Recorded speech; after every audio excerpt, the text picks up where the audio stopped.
Hi everybody, so I'm recording this video on the 13th of May 2022, probably going to release it on the 14th of May, and yesterday, on the 12th of May, we had the announcement from Bohemia Active that they're going to be doing their announcement on May the 17th about the future of Arma. So this is probably going to tell us all about the new Arma game that's coming, whether that be Arma 4 or Arma Reforge or Arma Platform is what they call it down here in their twitch.com URL. I've already done a video about how I think this is definitely going to be coming to console. I think it's definitely coming to Xbox, maybe PlayStation. However, you've probably seen lots of your favourite content creators, DayZ ones among them, going, oh gosh, new Arma game. Fantastic, can't wait, this is going to be amazing. Probably Call of Duty and Battlefield content creators saying that as well. Bearing in mind that the last Arma game, Arma 3, came out in 2013, I think it did. So I wanted to do this video to kind of tell you a little bit of what Arma's about. So you kind of know what to expect, and so you can maybe see through the hype that will undoubtedly be built over the next few weeks, few months, whenever the Arma title is going to come out. So I want to show you this to start off with. So this is the controls for Arma 3 on PC. So Arma 3 is only out on PC, but these are all the keyboard bindings for the game. Because Arma 3 is a military simulator. It's a milsim. With all that entails. So this is Arma 3 that I'm in now. Arma 2 is kind of similar. I'm going to probably show you a little bit about that as well. And your player can do all sorts of things. And it can be in first person. It can be in third person. And it kind of looks a little bit like Call of Duty, looks a little bit like Battlefield, looks a bit like Hell Let Loose or Squad on all that sort of stuff. But Arma's different. It's much more complicated than all of these other games. And if you're a DayZ player, I want you to think back to how it felt when you first started playing DayZ, and how confusing it was, and how difficult it was to learn the game. That is how you will feel when you dive into an Arma game. Now they may well make the onboarding process a little bit easier with the new Arma, but knowing Bohemia Interactive, I kind of doubt it. But kind of go into it with those expectations. Also, know that although they're not part of the same company anymore, there is another company, I think they're called Bohemia Simulations, where they actually use a version of Arma to train proper soldiers and I guess sailors and airmen as well, in real armies as well. So it goes into an awful lot of depth.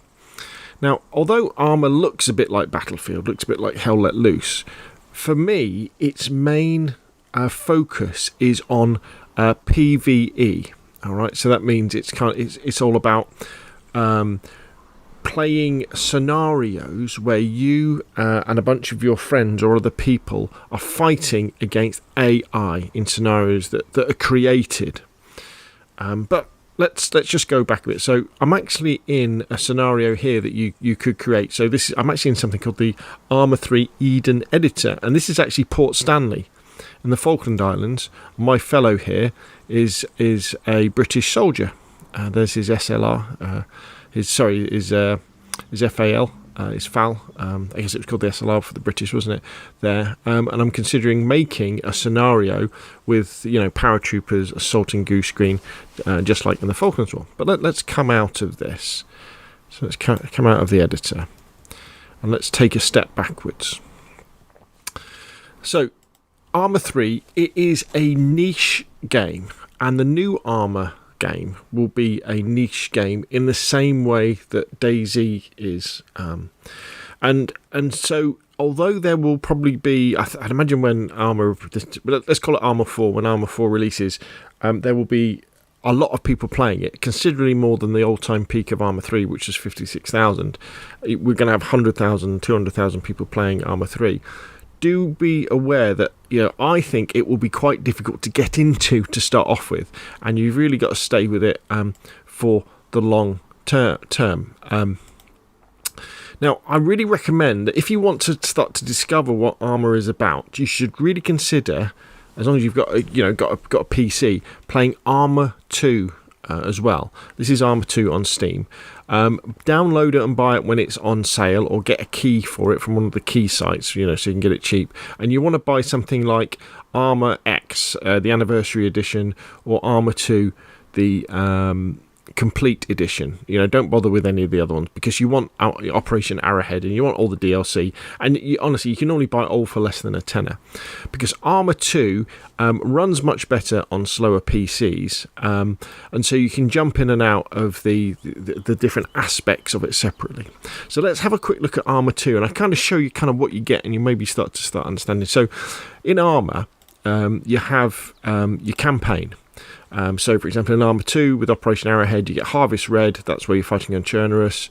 Arrowhead, where it goes to the Middle East, and you've got various different operations here that you can play on. So these are single-player campaigns where you work through them in a similar way that I guess you would in, kind of like in a Battlefield campaign sort of thing. Very large areas. The big point of difference with Arma is the sheer size of the maps. You've got these absolutely huge maps that things then take place on.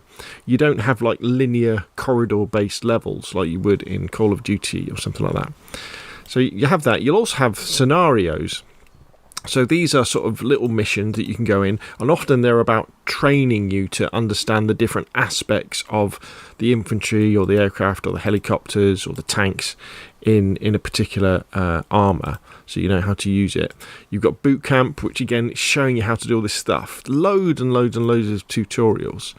You go into the armour and play it. Now the editor, that's the mission editor that we'll look at in a bit.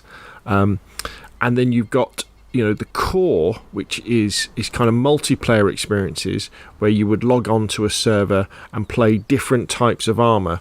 So that may well be King of the Hill, might be Domination, or mostly it may well be against other AI. Now Arma 2, that side of it has kind of gone away a little bit, because obviously Arma 2 came out in 2000 and I want to say 2007. I could be wrong on that, but it's definitely worth playing because it's easier to get into, I think, in terms of playing like the single player missions. Now if we move on a little bit and go to Arma 3, this is the editor. There is an editor in Arma 2. It's not quite as sophisticated, and this is an absolutely amazing thing. And this is one of the things that really makes Arma stand out from other games. So basically, what we've got here is we have a map. This is Goose Green in the Falklands Islands, and upon this map I can place myself, and I can place friendly AI tanks, aircraft, infantry, and I can place enemy tanks, aircraft, infantry and the like, and we can have battles. And I can use all sorts of different AI controls to make the enemy patrol around and look around and fly to different places. So you can, in effect, in Arma, for yourself or other people if you want to as well, you can create single player missions on these absolutely huge maps where you can have combined arms. So you can have aircraft, you can have ships, you can have tanks, you can have artillery, all this sort of stuff. It is unbelievable what you can do. And you can simply jump into the mission editor and just create a really simple mission with you against a few enemies, you in a tank. You can use one of the zombie mods, get some zombies in, do that sort of stuff. And this is a core experience that you have in Arma, the editor, either using other people's missions or making your own missions themselves. Because often what you can do is you can make missions that are a little bit more applicable to what you like to do, rather than the single player campaign missions or the scenarios, because you can jump in and you say, well, actually I only want to play for half an hour. Tell you what, I wouldn't mind just flying around in a Harrier jump jet or something like that. So let's come out of here and let's kind of look at what you get in sort of the main menus. Now, as far as the differences in the games go in terms of their time periods, Arma 2 is set in the early 2000s, whereas Arma 3 is set in the near future. I think it's like 20. I'm gonna get this wrong now, but I think it's in the 2040s. So Arma 2 has, you have things like M16s and Kalashnikovs and things like that. Whereas in Arma 3, the weapons are they've all got different names because kind of their future names. So here we go. So we're in Arma now. So this is Arma 3. I've got one of the mods loaded. So we can go in. So as you can see, so you can have the campaign. So you've got this kind of single player campaign you can work through. So there's loads of stuff there.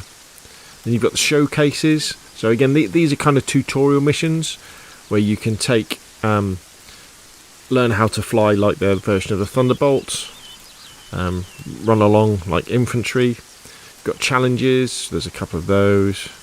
You've got the boot camp, where you can go through and learn the basic controls, how to move it around. Got scenarios. Again, you can download lots of these, from other people to try them out. Single player campaigns. Then you've got the multiplayer. So this is where we click on here. We can go to the server browser. This should, so you can see with Arma 3, this populates straight away. And there's lots of different types of servers we can join to play different types of Arma, whether that be playing with against other people or playing with other people. Let's come out of there. And then you've got the core, which is the editor, which we were just kind of looking in at that bit there when we were wandering around Goose Green in the Falkland Islands. So there's lots of things to Arma, and you will find the bit of it that you really enjoy.